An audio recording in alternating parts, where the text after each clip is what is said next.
So I actually have been enjoying the new Battlefield game, mainly because of the new map, and actually think it's really good. But specialists have still been one of my biggest dislikes of the new game.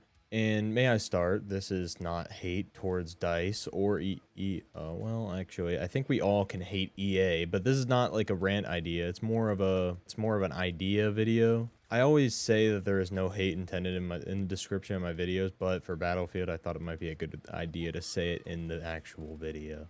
Now, to begin with the problem of specialists, when I first saw this idea, I thought, oh, this is going to be like Battlefront. But in fact, this was not the case, and I was first confused, but then I remembered what makes EA money. Apex. So I could only assume that these specialists were born out of money. Just seeing how overpowered some of the specialists are, it frustrates me, and I really enjoyed when it felt like I was a nobody dying in a war that I didn't care about, just kind of like in real life. But now all the specialists, they almost feel like Battlefront heroes. Now, even though most of the specialists are overpowered, but with my idea, it could help bring balance and bring Battlefield back to reality. Okay, look at Star Wars Battlefront. Heroes in that game, for those who have not played, are really overpowered. So, this is what I thought they'd be doing with specialists. So basically, everyone starts as a regular class and buys a specialist. They purchase this with points that they build up throughout the round by killing things and teamwork stuff like capturing objectives, healing. When someone buys a specialist with the points that they get in game, let me preface that even more. The points that they get in game, the amount of certain specialists that can be in a field at once goes down.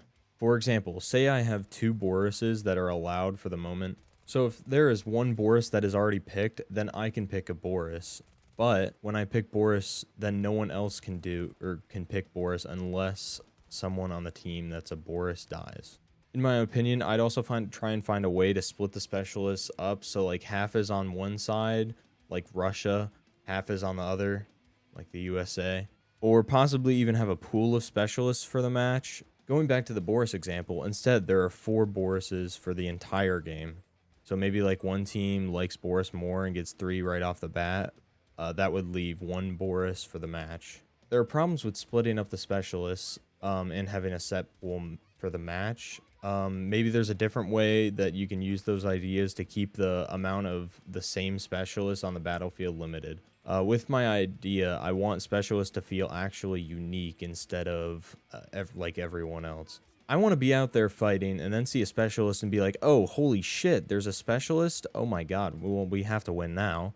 Another way of balancing specialists, along with the amount of them out there on the battlefield, could be like the number of points to get them. So let's just say Boris is like 1,000 points, while someone really overpowered like Sundance could be 3,000 points. These point values can be adjusted according to the amount of usage of the specialist. I don't know, some stat stuff. Adjusting point values feels like it could be an easier way to balance an overpowered specialist, allowing less work, balancing, and in turn less money spent on workers for balancing issues.